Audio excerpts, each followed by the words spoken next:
mas eu intitulei o meu texto como A Sociedade de Consumo a Serviço do Adoecimento e da Segregação.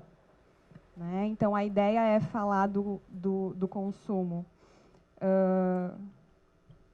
como um ato de adquirir. A gente pode pensar o consumo como um ato de adquirir coisas, né? E, em seguida, eu me pergunto, mas adquirir para preencher o quê?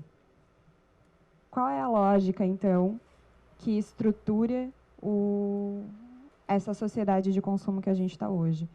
Né? E quando o Jason fala consumir para existir, né, eu trago um pouco a lógica de que só existe quem consome. E aí a gente está num problemão. Porque se a sociedade só reconhece o indivíduo que consome, e para consumir tem um capital necessário para isso, né, muita gente fica de fora, a gente pode pensar. Tá? Então, por isso, a sociedade de consumo a serviço do adoecimento e da segregação. Né? A primeira pergunta que eu me faço, então, é se Freud e Lacan eles podem nos ensinar alguma coisa sobre o consumismo e sobre as consequências do consumo ou de uma sociedade estruturada fundamentalmente pelo ato de consumir. Né? Então, eu acho que a ideia é pensar a partir desses grandes psicanalistas, né? E pensar as ressonâncias dessa prática, então, tanto na subjetividade humana quanto no campo das relações entre os humanos. Né?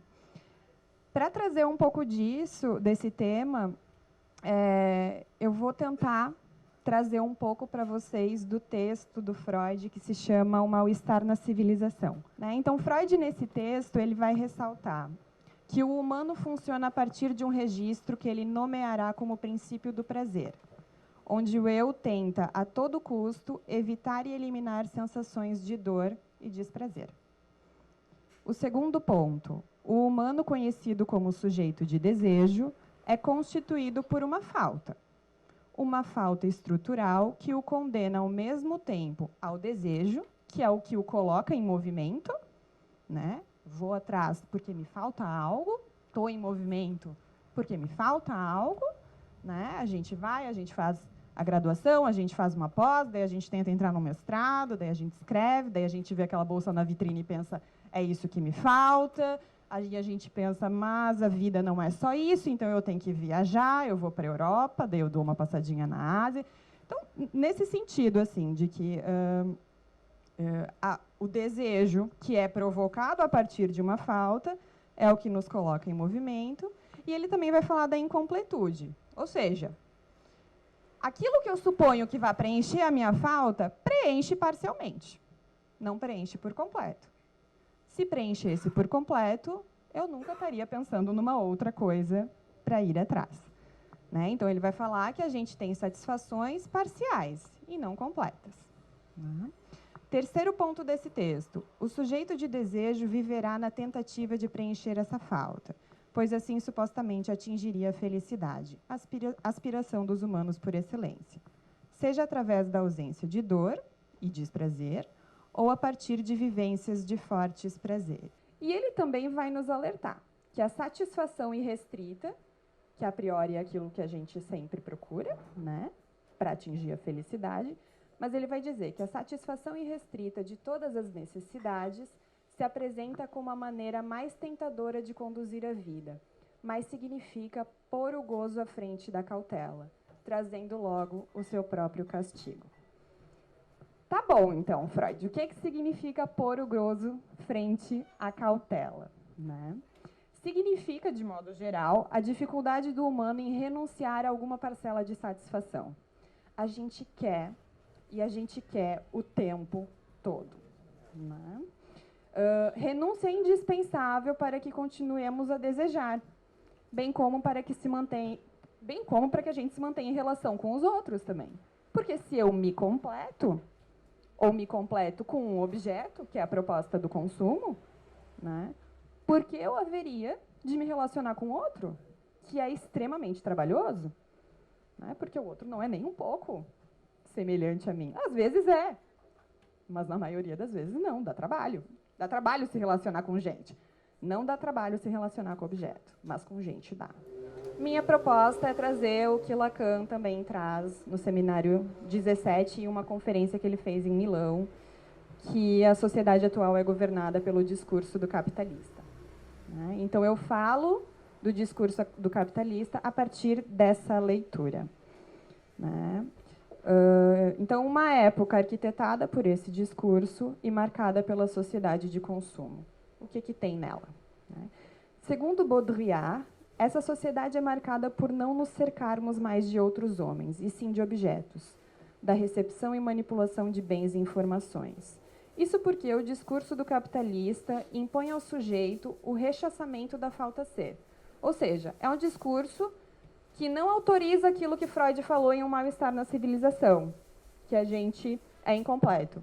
É um discurso que ele diz, não, você é completo, você pode ser completo, desde que você consuma, ou desde que você tenha dinheiro. Né? Que é o que o Quinet vai brincar, ele vai dizer. Né? Então, que o discurso rechaça a falta a ser, transformando-a perversamente numa falta a ser rico. Pois o dinheiro, como valor supremo, passa a materializar a detenção do poder.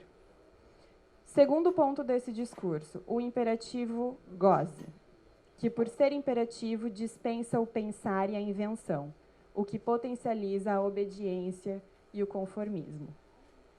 Terceiro, uma nova economia libidinal a partir da segregação, onde ter ou não ter acesso aos objetos diz se você está dentro ou está fora do laço social. A sobreposição da economia de mercado à ordem social faz com que não haja regulação possível ao gozo que todos nós devemos renunciar, pelo menos parcialmente, para que consigamos viver juntos. E não há regulação possível, pois as leis do mercado são leis invisíveis, o que torna o discurso do capitalista um discurso sem lei, sem interdito e perverso, por prometer e fomentar a ilusão de que a completude é possível. Dessa forma, também Quinet vai dizer que o discurso promove um autismo induzido e um empuxo ao autoerotismo, o que conduz efetivamente à decepção, tristeza, tédio, nostalgia do ser completo e a diversos tipos de toxicomanias, entre outras várias psicopatologias próprias desse discurso. Outro impacto social desse discurso, que tem como lema gozar sem empecilhos, é a produção de uma cultura da indiferença, pois onde tudo é possível, não há diferença. Não há, inclusive, a diferença entre humanos e objetos, humanos e números, humanos e bens.